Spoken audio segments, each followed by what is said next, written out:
बेटी को बेटी ही रहने दो। मिस्टर राजेंद्र शर्मा पिछले 5 सालों से अपने बड़े से मकान में अपनी बेटी के साथ हंसी खुशी रह रहे थे।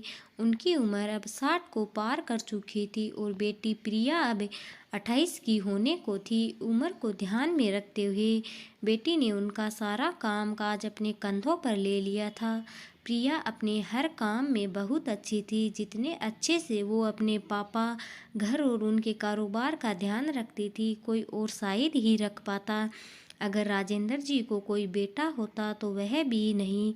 इन बाप बेटी का रिश्ता बहुत ही प्यारा था। बिना बाबा के प्रिया को नहीं चलता और बिना प्रिया के उसके बाप का किसी काम में मन नहीं लगता।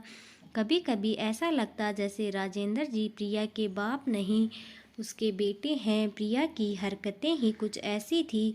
बाबा को सुबह जल्दी उठकर ज़बरदस्ती वॉकिंग के लिए भेजना हो या छोटे बच्चों को जैसे दवाइयाँ पिलाते हैं वैसे ही पापा की दवाइयाँ उन्हें खिलानी हो। प्रिया का बर्ताव अपने बाबा के साथ बिल्कुल वैसे ही था जैसे किसी माँ का अपने बच्चे के साथ होता है।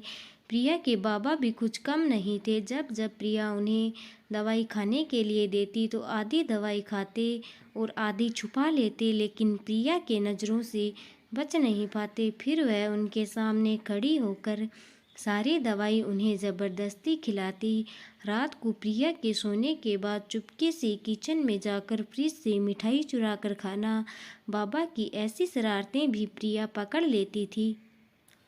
पकड़े जाने पर बाबा पानी पीने का बहाना करते, लेकिन प्रिया उनको समझाती कि मिठाई आपके लिए हानिकारक है। बाबा को याद दिलाती कि पिछली बार उनका शुगर लेवल कितना बढ़ गया था। अपने ही घर में अब मैं मिठाई भी नहीं खा सकता।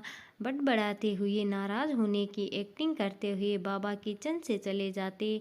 फिर प्रिया उन्हें मनाने के लिए एक मिठाई का टुकड़ा पापा के पास ले जाकर जाती और फिर वो दोनों उसे आधा आधा बांट कर खाते। दोनों के चेहरे पर बड़ी स्माइल आ जाती। बस ऐसे ही दोनों की ज़िंदगी हंसी खुशी कट रही थी। उनका घर बहुत बड़ा था, उसमें कई कमरे थे, इसलिए उन्होंने सोचा कि एक किराएदार रख लिया जाए, पैसों के लिए नहीं। लेकिन प्रिया के ऑफिस जाने के बाद अकेले रह रहे राजेंद्र जी को थोड़ा सा ही सही किसी का साथ मिल जाए, इसलिए जल्दी ही एक किराएदार फाइनल हो गया। उनका नाम अमर सिंह था। उम्र उनकी 50-51 की होगी। एग्रीमेंट पेपर बनाने के दौरान पहली बार वह राजेंद्र जी और प्रिया से मिले।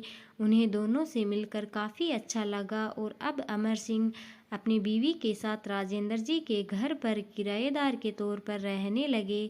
थोड़े दिन बीते थे, लेकिन अमर सिंह राजेंद्र जी से अच्छी तरह घुल मिल गए थे। वह दोनों सुबह सुबह अब साथ में ही वॉकिंग के लिए जाया करते थे। कभी वह अमर सिंह के साथ तो कभी अमर सिंह और उनकी बीवी प्रिया और राजेंद्र जी के साथ डिनर किया करते थे। एक सुबह जॉगिंग के दौरान अमर सिंह ने कहा कि आप और प्रिया अकेले ही रहते हैं, आपको तो काफ़ी कुछ मैनेज करना पड़ता होगा।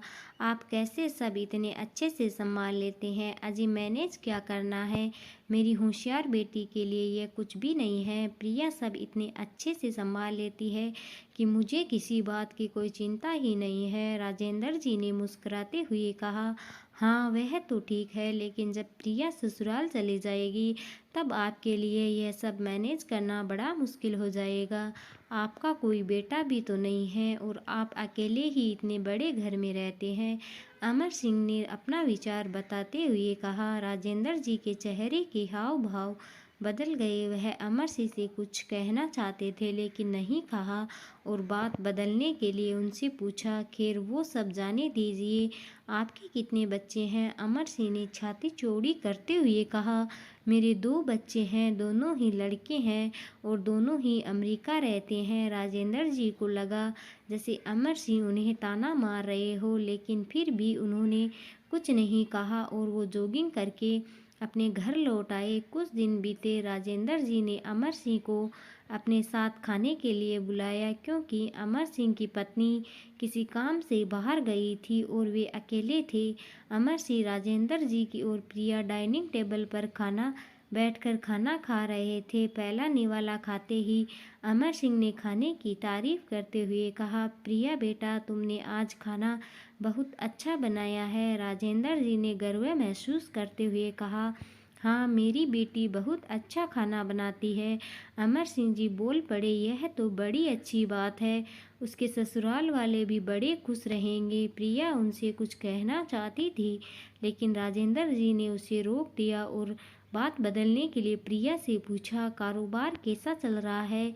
कोई दिक्कत तो नहीं हो रही? प्रिया ने कारोबार की सारी जानकारी और स्थिति अपने पापा को बताई, जिससे अमर सिंह भी सुन रहे थे और वह प्रभावित होकर बोले, वाह प्रिया बेटा, मानना पड़ेगा, जिस तरह से तुम सारा कारोबार संभाल रही हो। तुम राजेंद्र जी की बेटी नहीं, बेटा हो बेटा। अब राजेंद्र जी से रहा नहीं गया। उन्होंने कहा, पता नहीं क्यों आप सभी लोग बेटी को बेटे के साथ कंपेयर करते हो। ऐसा एक भी काम या एक भी फील्ड बताइए जिसमें बेटियों ने अपना नाम ना बनाया हो। अरे, आसमान में प्लेन उड़ाने से लेकर देश के सर्वोच्च पद पर बैठकर देश चलाने तक बेटियों ने हमेशा अपने आप को साबित किया है, लेकिन आप जैसे लोग अभी भी उनकी तुलना बेटों से ही करते रहोगे। होते होंगे बेटे सबके लिए ज़्यादा इम्पोर्टेंट, मेरे लिए तो मेरी बेटी ही सबसे बढ़कर है और मैं यह फ़ख्र से कह सकता हूँ, जो मेरी इस बेटी ने मेरे लिए किया है, जितना प्यार मुझे दिया है, उतना दुनिया का कोई भी बेटा नहीं दे सकता। चलिए, मैं आपसे ही पूछता हूँ, आपके दो बेटे हैं ना, बताइए वो साल में आपसे कितनी बार मिलने आते हैं? अमर सिंह जी, दुनिया बदल चुकी है, अब आप भी बदल जाइए। बेटी को बेटी ही रहने दीजिए, उसे बेटा बनाने की कोशिश मत कीजिए। कहानी अच्छी लगे तो लाइक कमेंट करके ज़रूर बताएं। धन्यवाद।